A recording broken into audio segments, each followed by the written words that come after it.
Costume designer Marci Rodgers was on set when Jaafar Jackson started performing. She said something that sent chills through the crew. Michael came through him. Not just once, multiple times. Prince Jackson, Michael's son and an executive producer on the film, saw his cousin in full hair and makeup and had to step outside. He said, "I had not seen my father in a long time." Jaafar just embodied him and brought him back in that moment. Jackie Jackson, Michael's older brother, broke down in tears at the premiere. He said, "I got so emotional, 'cause he became Michael on that screen, and it brought tears to my eyes." Jaafar Jackson's transformation is so uncanny, so complete, that Hollywood is taking notice. And it's scaring them. But here's what makes this even more unsettling. He never wanted to be an actor. Because I hadn't seen my dad in a long time. And my gut reaction was I really just wanted a hug from him. And it felt just like my dad. And I had to tell Jaafar, like, "Hey, I love you. I think you're doing great, but I need to take a moment." Jaafar Jackson sat in the makeup chair for hours while Oscar-winning makeup artist Bill Corso slowly transformed him into his uncle. He told Jimmy Fallon, "It was really a surreal, spiritual moment. Spending all those hours in the makeup chair. Just that process of seeing me slowly transform into Michael was emotional." He had never acted before.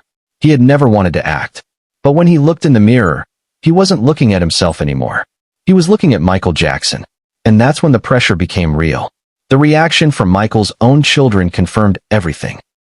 You're dressed, hair and makeup looks fantastic as Michael.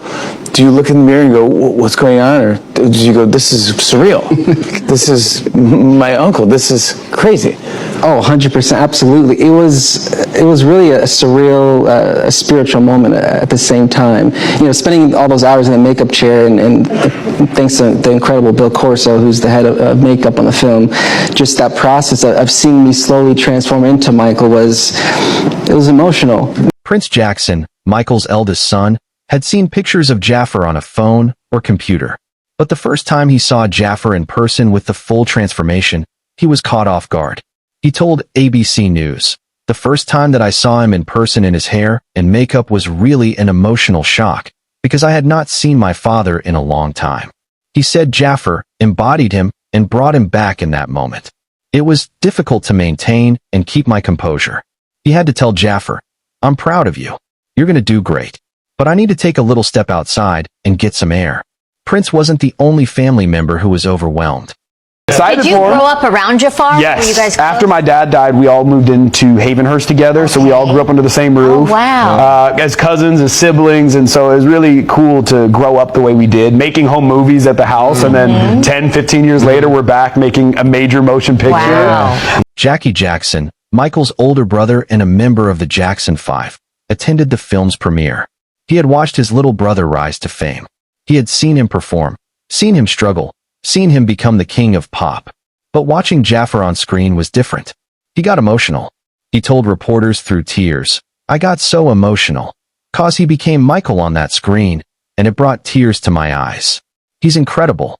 For a brother who knew Michael better than almost anyone, that was the ultimate validation.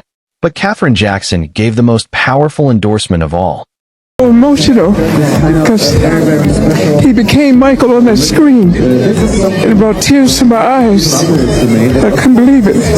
He's incredible. Wait till you see it. No, I saw it, and it is unbelievable. And you don't even think about that being Jaafar. You think of that being Michael. Producer Graham King visited Katherine Jackson at her home and showed her images of Jaafar transformed into her son. She was in a wheelchair. She leaned forward. And then she said something that brought King to tears. She said, "That's Michael." King called it one of the highlights of my career. He said she was so moved, and that she told him Jaafar embodies her son. From the woman who knew Michael longest and loved him most, that was everything. Jaafar later said, "Her opinion really was all I needed to hear." But it was the critics who were the most shocked. Most incredible review, and it's from his grandmother. And what did she say? She said, "Jaafar, the film was phenomenal." I said, "Really, Grandma? Like, you really think so?" She said, "You were so good. You were so good." And I got very emotional, and I was just like almost like shaking a bit. And it was all I wanted to hear. And I told her, your opinion, your response means everything to me. That's all I needed. I don't need anything else. The critics arrived at the premiere ready to judge. Most of them were skeptical. A biopic starring a first-time actor? A nephew playing his uncle? It could have been a disaster. Instead, they were stunned. Variety's Owen Gleiberman wrote that Jaafar nails the look, the voice, the electrostatic moves, and, more than that, the mixture of delicacy and steel that made Michael who he was.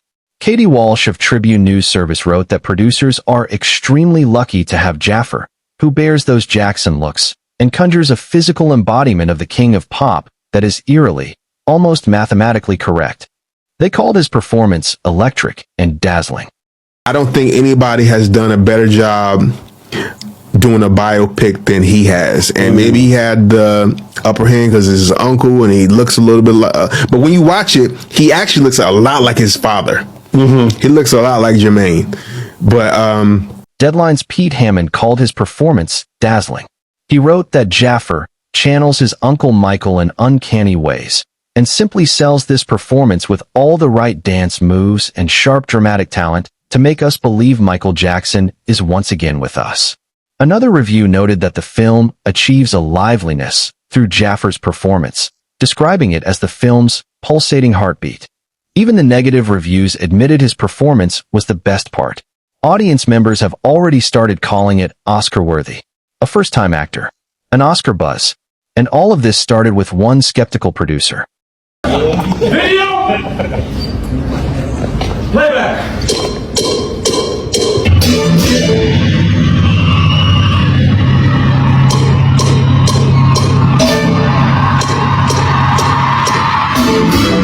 Oh, Jaafar, I am sorry, Brandon, this is where we differ. Jaafar did that role. I will not jump on board. I can't. No. Jaafar didn't just look like Michael. He worked for it. He danced in loafers until his feet bled. He focused on the Billie Jean performance for almost a year.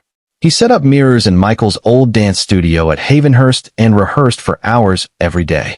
He said, "I really needed to see it with my own eyes."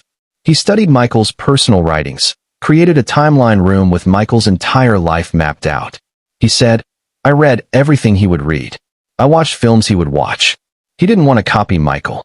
He wanted to feel it for himself. And the critics could see it. But what about the dark side? That's where the fear really starts. I create this research room where I put everything I can find on Michael, all of his dislikes, all of his likes, what he loves to eat, what he doesn't like, so I just wanted to familiarize myself with everything about Michael in a place where he lived and where I grew up as well. It's a timeline from 1962 all the way until 1996, which is the year I was born. And here's where the story gets complicated. Jaafar's transformation was so perfect that the industry is scared for a different reason. The film ends in 1988. It doesn't address the allegations that defined the last decade of Michael's life. Director Antoine Fuqua had originally shot a third act covering those dark years. The opening sequence was the 1993 raid on Neverland Ranch. But a legal clause from the Jordan Chandler settlement, signed in the 1990s, barred the estate from depicting or mentioning the accuser in any film project. The entire third act had to be scrapped. $15 million in reshoots. Over 3 weeks of filming. All to remove the darkest chapter of Michael's life. And now, Jaafar is at the center of that silence.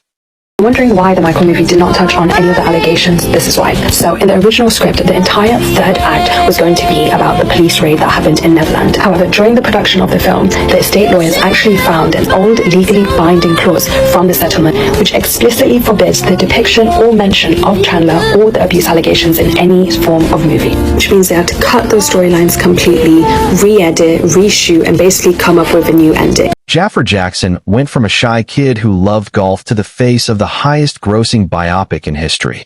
His performance is so uncanny that his own cousin had to step outside. His grandmother said he embodies her son. His uncle's brother broke down in tears. And Hollywood is terrified, not of Jaafar, but of what his performance means. A legacy that's been sanitized. A story that's been controlled. And a billion-dollar hit that proves audiences still love the king of pop, no matter what. If this story moved you, hit subscribe now.